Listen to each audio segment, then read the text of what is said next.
Olá, bom dia, segunda série, tudo bem? A professora está aqui na página 47 da apostila, tá? Onde nós vamos falar um pouquinho sobre o sistema tampão. Já dei uma introdução disso na aula ao vivo para vocês, né? Então, já havíamos comentado vagamente que sistema tampão é aquela solução, geralmente, onde não se pode alterar o pH, tá? Então, as definições, né, sobre sistema tampão, elas vão girar em torno sempre de uma solução a qual não se consegue mais alterar o pH. Qual é a importância disso?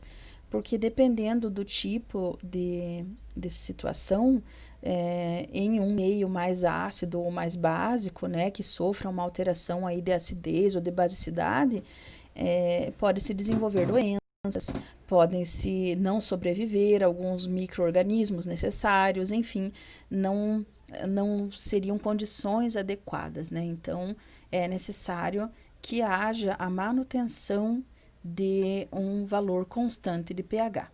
Tá? Então, quase todos os processos biológicos, medicamentos, né, e muitos outros processos químicos ocorre esta situação de ter que se manter o pH constante, tá? Então, a definição, esse quadrinho azul aí para vocês, né? Num sistema, em geral, uma solução com propriedade de manter o pH praticamente constante, mesmo quando for adicionado a ele um ácido ou uma base, isso que é muito importante, é chamado, então, de solução ou sistema tampão, tá? Mesmo que se adicione íons de H+, íons ácidos, né? Ou íons OH- básicos, não será alterado o pH de uma solução que esteja já com essa característica de tampão, tá? Muitas das reações que ocorrem no nosso organismo e nos outros organismos vivos, inclusive, são extremamente sensíveis ao pH. Por isso, o nosso corpo é um considerável sistema tampão, tá? Aí, na página seguinte, inclusive, né, tem a situação ali, como já tinha abordado para vocês, de sistema tampão, né, no corpo humano, aí traz o sangue, do plasma sanguíneo, né. Então, o plasma sanguíneo, que é a parte aquosa, né, a parte em solução aí do nosso sangue, é considerado um dos exemplos mais notáveis da importância desse sistema tampão nos seres vivos, né? O nosso pH aí sanguíneo tem que ser ligeiramente básico, apresentando aí um pH entre 7,3 a 7,4, né? Assim, qualquer alteração nessa faixa pode ocasionar efeitos que rompem a estabilidade das membranas das células, né? Por isso, por exemplo, quando se vai receber um soro fisiológico, né? Receber alguma medicação, tudo isso tem que ser rigorosamente controlado, porque se alterar o nosso pH, né, pode provocar a estrutura das células, a atividade das nossas enzimas e trazer vários danos aí à saúde, inclusive chegando a ser fatal, tá? Chegando a levar à morte aí, né? Então, uma diminuição do pH, ela pode ser chamada de acidose, ou o aumento do pH sanguíneo pode ser chamado de alcalose, né? Já vindo derivado esses dois termos aí de ácidos e de alcalino, né? Que seria base, pode causar sérios problemas. Se o pH cair abaixo de 6,8 ou subir acima de 7,8, pode ser fatal. Pode levar aí a uma catástrofe no organismo, tá? Então, aqui, para que não ocorram variações bruscas de pH no sistema sanguíneo, há tampões que permitem o controle do pH do sangue quando são adicionadas a ele pequenas quantidades de ácido ou base fortes, tá? A resistência a variações no nosso pH acontecem porque o sangue contém tanto espécies ácidas que vão neutralizar os íons hidróxido da base, né? quando adicionados, quanto também tem espécies básicas para neutralizar os íons H+, os íons ácidos, quando forem adicionados, tá?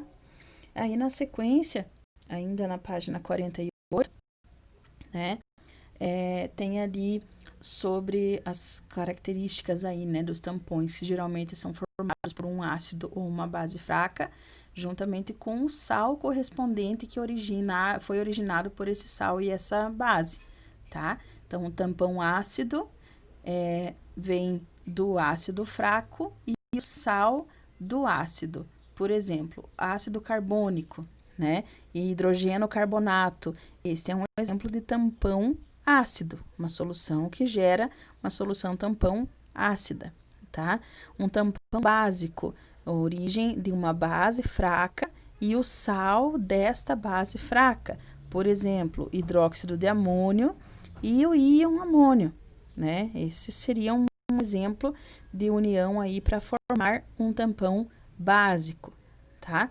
Para compreender o funcionamento de um sistema tampão, então deve-se considerar as equações genéricas representando uma solução aí formada por um ácido fraco e o sal desse ácido, tá? Onde nós consideramos HA aí como ácido e Ca aí como o sal formado, né? Então, a ionização do ácido, o HA se ionizando ali, gerando H+ e A-, né? E o sal Ca se dissociando em C+ e A-, né? Observem que a dissociação ali do sal, ela não é uma reação reversível, por isso que aparece somente uma setinha em direção ali à reação de ionização, né, de separação dos íons ali do sal. Do ácido já ao contrário, é uma reação reversível, então aparecem duas setinhas, tá? Ao adicionar a esse tampão uma base forte, o íon OH- proveniente desta base forte vai consumir o íon H+ do equilíbrio. Isso faz com que o ácido que não foi ionizado se ionize para repor o H+. Então, vai consumindo, né? Isso ele vai evitar as variações de pH, tá? Então, se adiciona uma base aqui, né?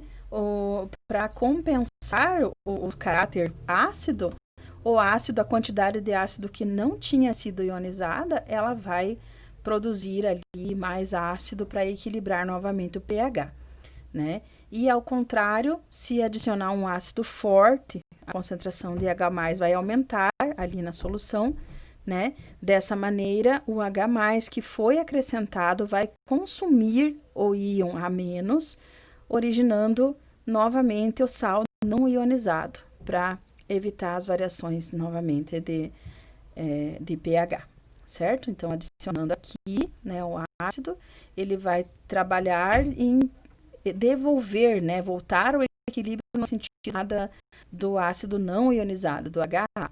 Por isso, vai evitar aí a alteração de pH novamente, tá?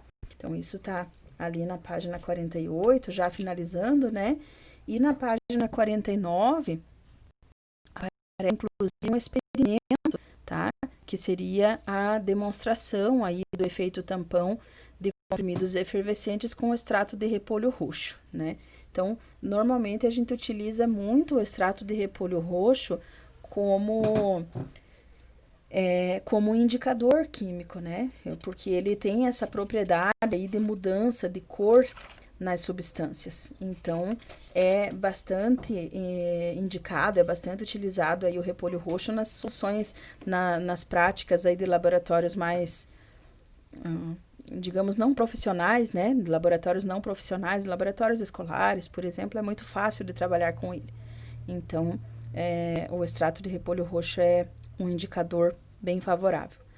Aqui, então, estamos mostrando, né, como se utilizaria aí alguns béqueres, alguns vidros, né, de 50 ml, conta-gotas, comprimidos efervescente, um comprimido efervescente ácido, água destilada, que é aquela água já proveniente da evaporação da água, né, da vaporização ali onde só tem moléculas de água mesmo, né? O repolho roxo, o extrato, o ácido clorídrico e o hidróxido de sódio para poder fazer a solução tampão, né? Então, aqui teria os procedimentos e algumas questões ali em relação a isso. A variação de pH da solução inicial de ácido clorídrico é mais brusca quando se acrescenta a solução de NaOH ou de comprimido efervescente, né? Como que nós podemos avaliar uma prática aqui sem realizá-la, né? Nesse caso, apenas observando e apenas entendendo aqui o que está nos propondo, o que está nos indicando quando se faz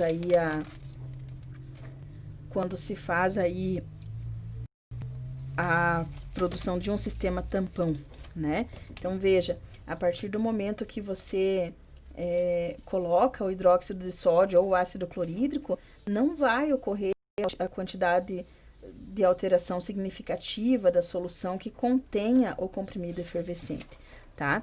Quando essa adição não for muito excessiva. Se você colocar uma solução sem o comprimido efervescente e você colocar o ácido ou a base, vai ocorrer uma mudança, né?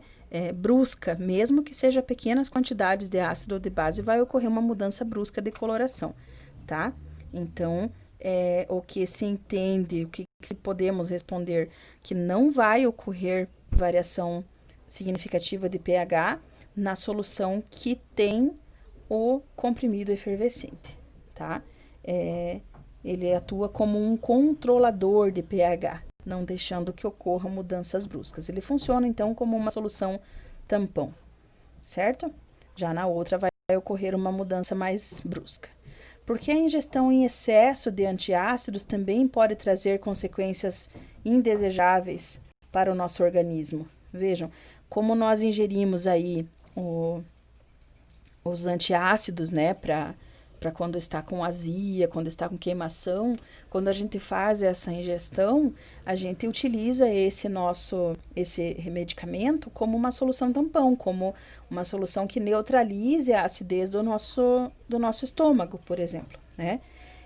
Então, quando nós utilizamos em excesso esses comprimidos, né, eles também podem causar efeitos diferentes aí no nosso organismo, podem causar variação, né, no nosso pH e alterar aí a nossa condição de saúde, tá? Então, aí para as respostinhas da letra A e da letra B. São respostas bastante pessoais também, né? Mas para que vocês compreendam um pouquinho mais sobre a solução tampão, tá certo? Na sequência, nós temos alguns exercícios que foram colocados aí hoje na maioria das nossas falas aí, das nossas conversas aí na aula ao vivo, tá?